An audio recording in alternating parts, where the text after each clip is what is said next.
ইতিহাসে এমন কিছু নাম থাকে যারা শুধু রাজা নয়, সময়ের থেকেও বড় হয়ে ওঠে। আজ বলবো এমনই এক সম্রাটের কথা, সম্রাট আকবরের। মাত্র ১৩ বছর বয়সে রাজা হয়েছিলেন। বাবার মৃত্যু, চারপাশে শত্রু, সাম্রাজ্য ছিল ধ্বংসের মুখে। কিন্তু এই কিশোর ছেলেটিই বদলে দেন ইতিহাস। যুদ্ধ করলেন, কিন্তু ভয় নয়, আত্মবিশ্বাস নিয়ে। আকবর শুধু মুঘল সাম্রাজ্য বাড়াননি, তিনি গড়েছিলেন মানুষের প্রতি ভালোবাসার এক নতুন সাম্রাজ্য। তিনি জানতেন তলোয়ার দিয়ে জমি জয় হয়, কিন্তু মন জয় হয় সম্মান দিয়ে। তাই তিনি শ্রদ্ধা করলেন হিন্দু সংস্কৃতি, রাজপুত কন্যাকে বিবাহ করলেন। চালু করলেন দিন-ই-ইলাহি, এক ধর্ম যেখানে সব ধর্মের মূল মর্ম এক।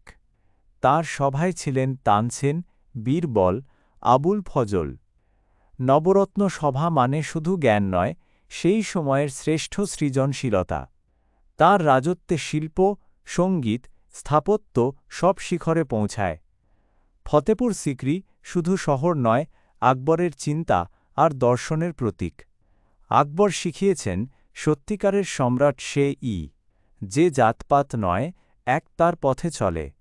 নিজে পড়াশোনা না করেও জ্ঞানকে করেছেন শ্রদ্ধা। আজ যখন সমাজে বিভাজন দেখি, মনে হয় আকবর যেন আবার ফিরে আসেন। আর একবার শেখান ধর্ম নয়, মানুষই সবচেয়ে বড়। ভালো লাগলে কমেন্টে লেখো, স্যালুট টু আকবর। আর এমনই ভিডিওর জন্য সাবস্ক্রাইব করে পাশে থেকো।